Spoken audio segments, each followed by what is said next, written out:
अब आते हैं आज की कहानी के ऊपर। कई बार शक, हालांकि कहते हैं शुरू से शक ऐसी चीज़ है, एक पुरानी कहावत है कि इसका इलाज हकीम लुकमान के पास भी नहीं था।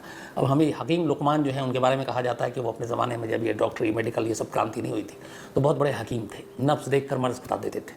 लेकिन कहा गया उन्हीं के ऊपर मुहावरा रख कर कि शक ऐसी चीज़ है जिसका इलाज हकीम लुकमान भी नहीं कर सकते थे। और ये फैक्ट, इस शक की वजह से इस दुनिया में कितने घर फूके, कितने घर टूटे, कितने रिश्ते ख़त्म हुए, कितने जुर्म हुए, इसका कोई अंदाज़ा नहीं है। आज की कहानी की ज़मीन और जड़ दोनों शक है। बात अहमदाबाद की है और बहुत पुरानी नहीं, ये मुश्किल से 2-3 दिन पहले की खबर है। एक लेडी थी, उनकी एक बेटी जिसकी शादी हो गई, जिसका नाम सोनल की शादी हुई विनोद गायकवाड़ नाम के एक शख्स से। उन दोनों के 2 बच्चे हुए, दोनों बच्चे बड़े भी हुए। एक का नाम प्रगति जिसकी उम्र 17 साल, दूसरे का नाम गणेश मराठी जिसकी उम्र 15 साल। ये दोनों बच्चे बोर्ड के एग्ज़ाम की तैयारी कर रहे थे। एग्ज़ाम आजकल आपको पता है इंडिया में शुरू हो चुका है और बाकी 12th का भी होने वाला है, 10th का शायद चल रहा है। तो इन दोनों बच्चों की नानी ने अपनी बेटी को फ़ोन किया, अपने दामाद को फ़ोन किया, बच्चों को फ़ोन किया, कोई फ़ोन उठा नहीं रहा है। 1-2 दिन टल गया, उन्हें कुछ लगा कि क्या बात है। फिर जब फ़ोन नहीं हुआ, उन्होंने कुछ पड़ोसियों को फ़ोन किया। पड़ोसी ने कहा कि आपके बच्चों के घर में तो बेटी के घर के बाहर ताला लगा हुआ है और घर के लोग कहीं गायब है नहीं, कहीं चले गए। अब उनकी माँ को बड़ी चिंता हुई कि किसी ने बताया नहीं। उनकी बेटी ने कभी ऐसा नहीं किया कि अगर कहीं घूमने जाना हो, कहीं और जाना हो तो बिना इन्फॉर्म किए हुए जाएँ, तो ऐसा कैसे हो सकता है। उन्हें चिंता हुई, वो पुलिस स्टेशन पहुँच गई।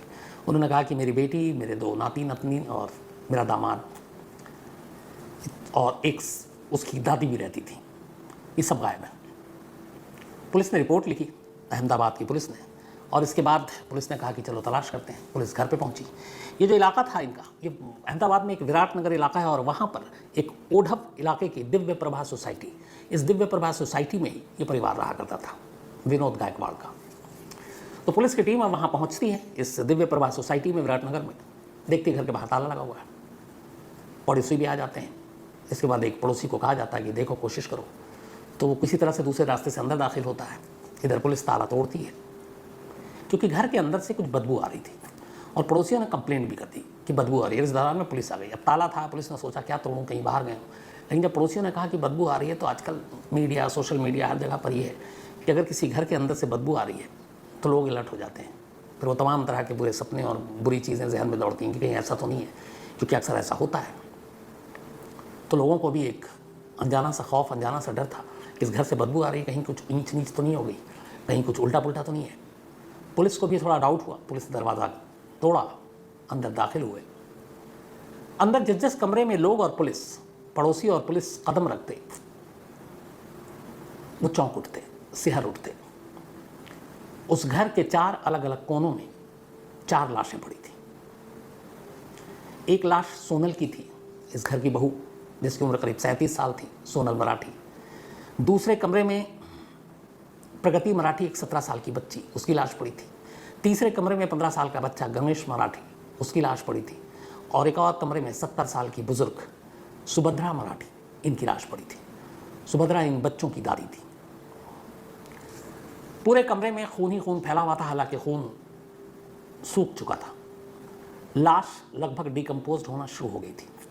गर्मी वैसी है और इसी वजह से बदबू आ रही थी।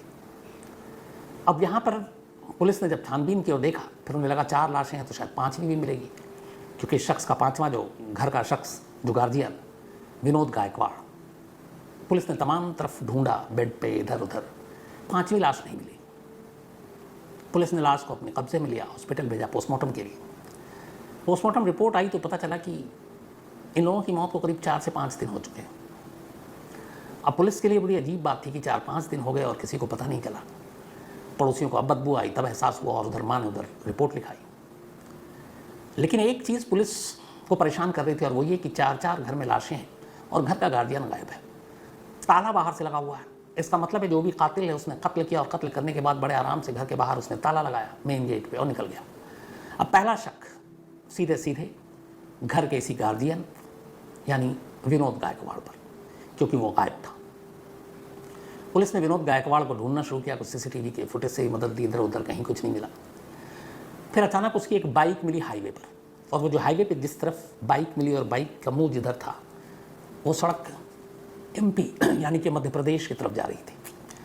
पुलिस को डाउट हुआ कि या तो विनोद गायकवाड़ के साथ भी कुछ हो सकता है, अगर कातिल कोई और है तो उसका भी कत्ल हो गया, और अगर कातिल वही है तो हो सकता है वो खुदकुशी कर ले, ये भी डर है। और बाइक लावारिस मिली है, बाइक का मुंह जो है वो एमपी के बॉर्डर की तरफ है। पुलिस की एक टीम को फ़ौरन एमपी की तरफ रवाना किया, एमपी पुलिस को भी कांटेक्ट किया गया, विनोद गायकवाड़ की तस्वीरों को भेजा गया, और आखिरकार इन तमाम मशक्क़त के बाद करीब 4-5 दिनों के बाद विनोद गायकवाड़ मध्य प्रदेश और गुजरात के बॉर्डर पर पकड़ा जाता है। पुलिस के लिए एक बड़ी कामयाबी थी। पुलिस उसे पकड़कर वापस अहमदाबाद लाती है। अहमदाबाद लाने के बाद उससे पूछताछ होती है। पूछताछ के बाद पूरी कहानी सामने आती है। कहानी ये थी कि विनोद गायकवाड़ की शादी सोनाली से करीब 18 साल पहले हुई थी। दोनों की गृहस्थी ठीक ठाक चल रही थी। इसके बाद बच्चे हुए, पहले प्रगति पैदा हुई, फिर गणेश पैदा हुआ। पढ़ाई लिखाई सब कुछ ठीक था, पैसे की भी कोई तंगी नहीं थी। विनोद खुद काम करता था और साथ में पत्नी सोनाली भी काम करती थी।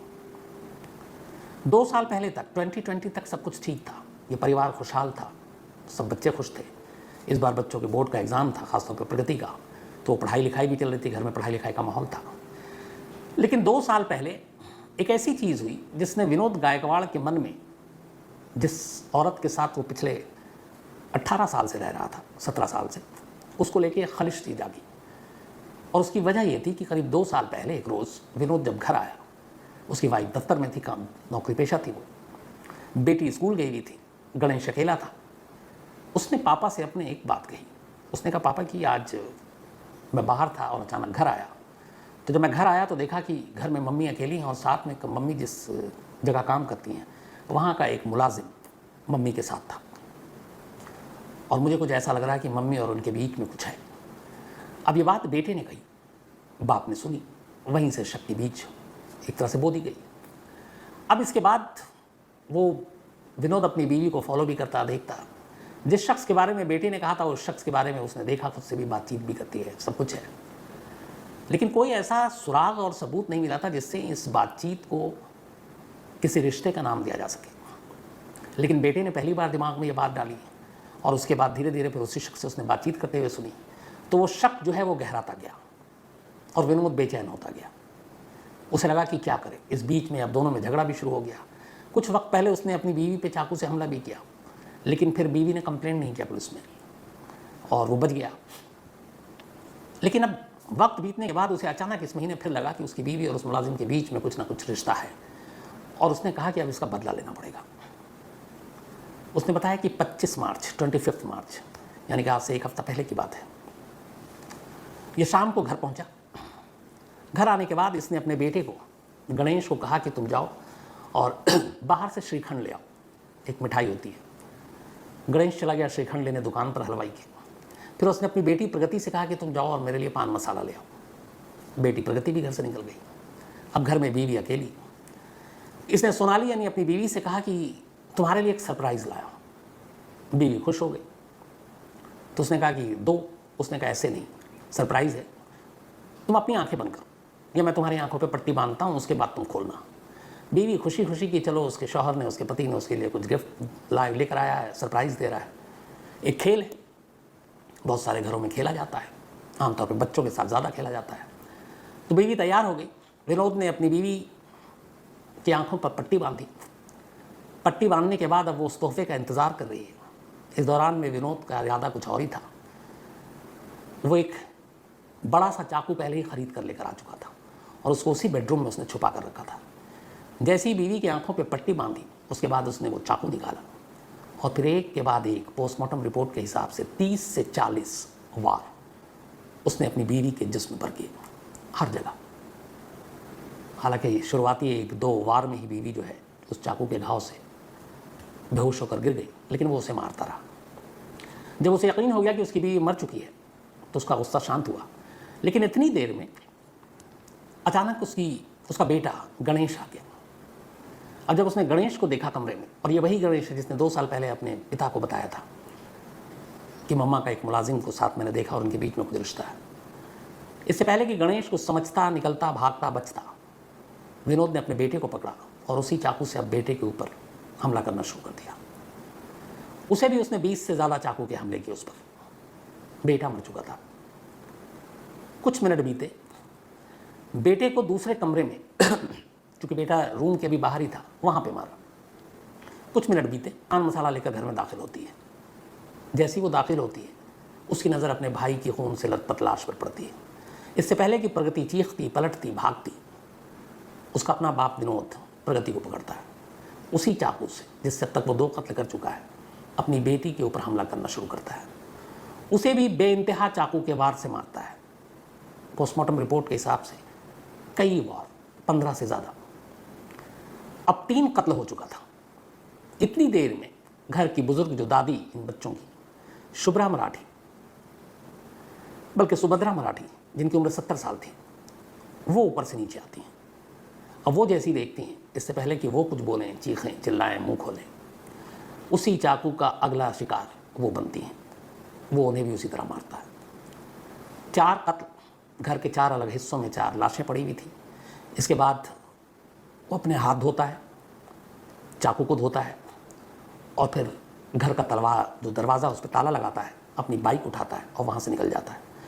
अब ये अहमदाबाद के बाहर निकल रहा है, लेकिन फिर उसे ख्याल आता है कि जिस शख्स के लिए मैंने अपने सारे परिवार को मारा है, उस शख्स को कैसे ज़िंदा छोड़ सकता हूँ, जिसके ऊपर शक था कि उसकी बीवी का उसके साथ रिश्ता है।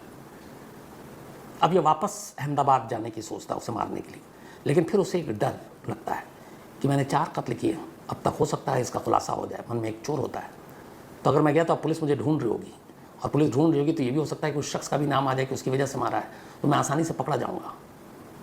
वरना वो उसी चाकू से उसे भी मारना चाहता था, यानी 5वां कत्ल करना चाहता था, लेकिन वो डर गया कि पकड़ा जाऊँगा। उसने कहा चलो उसे बाद में निपटेंगे।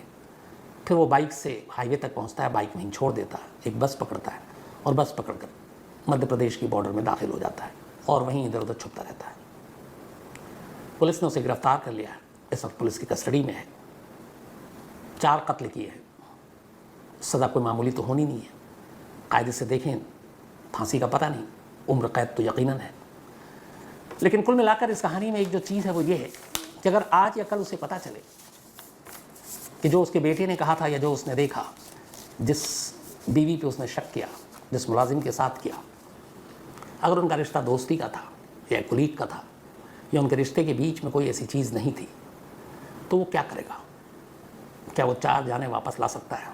क्या अपना ही भरा पूरा परिवार वापस ला सकता है? शायद नहीं। इसीलिए कहा था, शक का इलाज हकीम लुकमान के पास भी नहीं। तो आज कहानी में इतना ही।